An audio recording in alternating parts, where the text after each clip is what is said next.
Good morning friends, AD civil resource classes में आपका स्वागत है। फ्रेंड्स, जैसे कि हम जानते हैं कि एसे में कोर्स का बहुत ही इंपॉर्टेंट है। अगर आप कोर्स को डालते हैं तो आपका जो एसे है उसका वज़न काफ़ी बढ़ जाता है। और जैसा कि हम देख रहे हैं कि जिस तरह से एसे आ रहे हैं, चाहे यूपीएससी हो या स्टेट पीसीएस हो, अब तो बीपीएससी में भी एसे का पेपर ऐड कर दिया गया है। तो उसके लिए हम लोग इसमें एक सीरीज चला रहे हैं जिसमें टॉपिक वाइज, जैसे एजुकेशन, हेल्थ, वुमेन, इन सब सारी चीज़ों पर हम लोग कोर्स का कलेक्शन हम लोग बता रहे हैं। ठीक है, और यही बताएंगे कि इसका कैसे यूज करें। ठीक है फ्रेंड्स, तो आज का जो मेरा जो वीडियो है उसमें जो कोर्स मैंने यूज किया है वो एजुकेशन को लेकर है। तो मैं बताऊंगा कि कौन कौन से कोर्स है, इसके अलावा उसका यूज हम कैसे कर सकते हैं, किस संदर्भ में उसका यूज कर सकते हैं। तो देखिए यहाँ पर ये जो पहला जो कोर्स है यहाँ पर है कि ज़रूरी नहीं कि एकलव्य का अंगूठा ही काट लिया जाए, शिक्षा को महंगा करके भी तो एकलव्य को शिक्षा से वंचित किया जा सकता है। ये जो मेनली कोट है वो स्पेशली है एजुकेशन के व्यवसायीकरण से। जैसे कि देख रहे हैं कि सरकारी स्कूलों की स्थिति क्या है, ऊपर से प्राइवेट स्कूल में जो शिक्षा इतना महंगा हो गया है कि आम लोगों से दूर हो गया है। तो ऐसे में एक बड़ा वर्ग अच्छे एजुकेशन से वंचित हो जाता है। तो जब भी एजुकेशन के व्यवसायीकरण पाएगा तो उसका आप यूज कर सकते हैं। इसके बाद यहाँ पर दूसरा जो कोट है ये श्री राम आचार्य शर्मा द्वारा लिखा गया है, पंडित श्री राम शर्मा आचार्य द्वारा लिखा गया। इसमें है कि एक मिनट, इसमें है कि जिस देश की जनता अशिक्षित है वहाँ धर्म भावना से बड़ी उत्तेजक कोई भी शक्ति नहीं। तो स्पेशली ये जो कोर्स है, या मान सकते हैं कि जो लोग अशिक्षित होते हैं उनका माइंड वॉश बहुत तेज़ी से किया सकता है। धर्म के स्तर संदर्भ बहुत सा चीज़ होता है, आतंकवाद भी हो सकता है, नक्सली भावना भी हो सकती है, कुछ भी हो सकता है। तो यहाँ पर एक धर्म सिंबॉलिक तौर पे है। बाकी यहाँ पर अगर कोई व्यक्ति अशिक्षित है, जागरूक नहीं है, तो उसको किसी भी चीज़ को लेकर माइंड वॉश किया जा सकता है। ठीक है, जब भी आपको ये देना होगा कि शिक्षा किस तरह से हमारे समाज को सही दिशा प्रदान करेगी, तो यहाँ पर इस कोर्स का आप यूज़ कर सकते हैं। इसके बाद यहाँ पे है कि शिक्षा उसे कहते हैं जो सही को सही और गलत को गलत कहने की क्षमता विकसित करता हो। तो ये व्यक्ति के विवेक को डेवलप करने में शिक्षा कैसे यूज हो सकता है, इस संदर्भ में कोई अगर आप किसी चीज़ को सही गलत परखने में सक्षम नहीं हो, तो मान चलिए कि आपका शिक्षित होना किसी काम का नहीं है। तो शिक्षा का सही उद्देश्य यही होता है कि हम चीज़ों को सही और गलत के संदर्भ में परखने की क्षमता को विकसित कर लें। ठीक है, ये ज्योतिबा फुले द्वारा बोला गया था। और यहाँ पर भीमराव अम्बेडकर का कोट से, देखिए भीमराव अम्बेडकर द्वारा शिक्षा के संदर्भ में बहुत सारी बातें बोली गई। ठीक है, तो इनके बहुत सारे जो कोट्स है वो शिक्षा के संदर्भ में अवेलेबल हैं। तो जो मेरे पास है मैं उसको बता दे रहा हूँ। तो यहाँ पर आप देखिए कि यहाँ पर जो बोला गया है वो बोला गया कि इस पूरी दुनिया में गरीब वही है जो शिक्षित नहीं है, इसलिए आधी रोटी खा लेना लेकिन अपने बच्चों को ज़रूर पढ़ाना।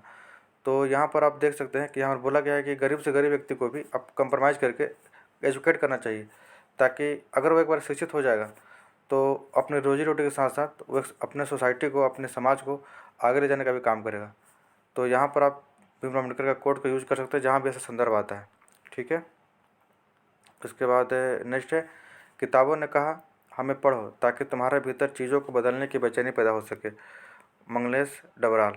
तो यहाँ पर जो शिक्षा का जो जो इसमें डायमेंशन लिया गया उस संदर्भ में लिया गया है कि समाज में जो बड़ा बदलाव करना हो, समाज के अंदर जो कुरीतियाँ फैलती हो, तो वहाँ पर एजुकेशन एक ऐसा हथियार बनता है जो उस कुरीति को ख़त्म कर सकता है, चीज़ों को बदलने की बेचैनी पैदा होती है। आप देख लीजिए कि हमारे समाज में जितने भी बड़े लोग हैं, चाहे राजा राम मोहन राय हो, स्वामी विवेकानंद हो, या फिर ईश्वरचंद्र विद्यासागर और महात्मा गांधी हो, इन सारे लोगों ने जो बदलाव पैदा किया समाज में, जो रूढ़िगत परंपराएं तो ख़त्म किया, उसके पीछे उनका एजुकेशन का मजबूत होना था। तभी जाकर उन्होंने चीज़ों को आवाज़ उठाया। इवन स्वतंत्रता संग्राम में भी जो हम लोगों के ऊपर जो थोपा जा रहा था, ब्रिटिश की जो सुपरमेसी थी, वहाँ पर भी एजुकेटेड लोगों ने उन चीज़ों को खारिज किया।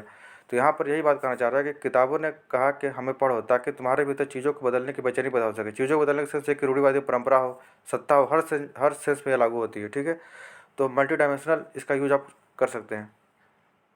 इसके बाद नेक्स्ट देखते हैं।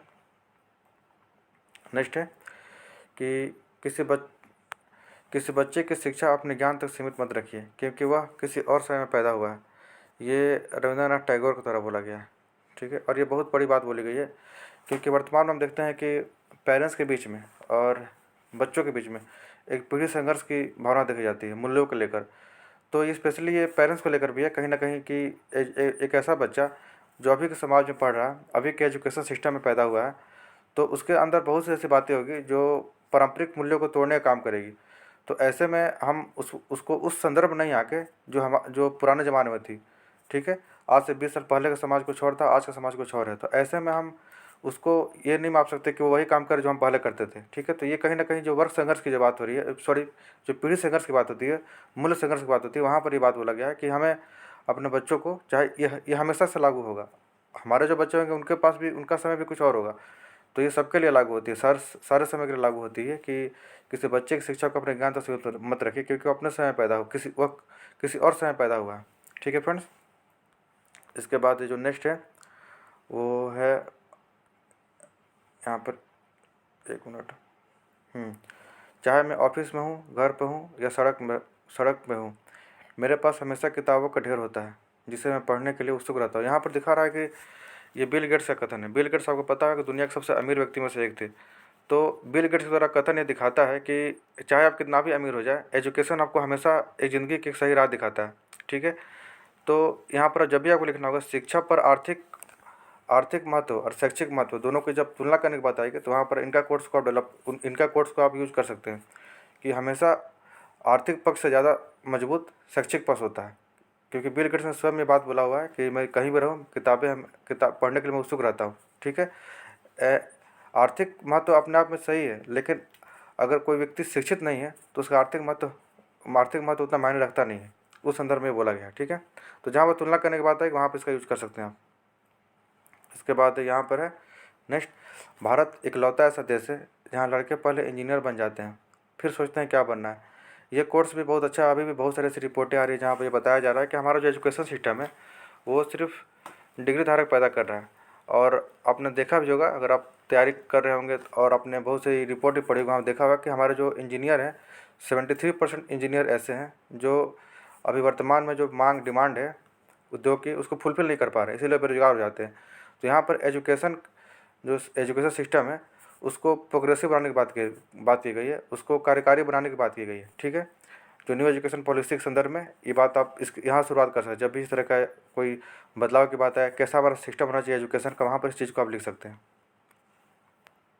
इसके बाद नेक्स्ट है, कुछ लिख कर सो कुछ पढ़ कर सो, जिस जगह जगह था आज सवेरे उससे तो कुछ बढ़ कर सो। तो ये इस कोर्स का जो मेन उद्देश्य है वो यहाँ पर है कि आप पर दिन जब एजुकेट होते हैं तो एक नया व्यक्ति बनते हैं, आपके अंदर पहले का जो पूर्वाग्रह होता है वो ख़त्म होता है। तो जब भी आपको लिखना होगा कि किसी व्यक्ति के पूर्वाग्रह को एजुकेशन कैसे ख़त्म कर सकता है, तो वहाँ पर आप इसका यूज कर सकते हैं। इसके बाद नेक्स्ट है, तुम तलवार उठाओ हम कलम उठाते हैं, तुम धर्म बचाओ हम राष्ट्र बचाते हैं। तो ये जो कोर्स है ये आपको दिखाता है कि ताकत के ऊपर शिक्षा का महत्व दिखाता है, ठीक है। जितनी बड़ी बड़ी क्रांतियाँ हुई कलम से हुई हैं, ना कि हथियार से हुई है। आप कितना भी हथियार उठा लीजिए, अगर किसी खास समाज के लोगों को शिक्षित करते हैं तो वो ज़्यादा ताकतवर साबित होता है, ठीक है। तो इस संदर्भ में बोला गया है ये कोर्स को, ठीक है। विचारधारा हमेशा रहती है, आइडियोलॉजी जो होती है, चाहे कार्ल मार्क्स भले मर गया लेकिन उसकी जो आइडियोलॉजी है आज भी चल रही है। इसके अलावा जितने भी हमारे जो चाहे गांधीवाद हो चाहे अम्बेडकरवाद अभी भी चलता है। तो कहीं ना कहीं ये चीज़ लिखा गया, तुम तलवार उठाओ हम कलम उठाते हैं, तुम धर्म बचाओ हम राष्ट्र बचाते हैं। तो ये एजुकेशन का राष्ट्रीय महत्व को बताता है, साथ में यही बताता है कि तलवार से ज़्यादा मजबूत एजुकेशन है, ठीक है फ्रेंड। तो ये मैंने आपको कुल मिलाकर 8 से 10 कोर्स को बताया और ये एजुकेशन से रिलेटेड बताया कि उसे किस संदर्भ में यूज कर सकते हैं आप। बाकी जब आप ऐसे लिखिएगा इसका यूज कीजिएगा तो खुद पता चल जाएगा किस कोर्स का यूज कैसे कर सकते हैं। कोर्स को आप या तो इंट्रो में लिख सकते हैं अगर उस तरह का संदर्भ आ रहा है, तो नहीं तो बीच में लिख सकते हैं, नहीं तो कंक्लूजन में लिख सकते हैं। तो वो ऐसे लिखने के बाद पता चलेगा कैसे उसको लिखना है, ठीक है। तो आज की वीडियो में इतना ही फ्रेंड्स, मिलते हैं अगले वीडियो में। धन्यवाद।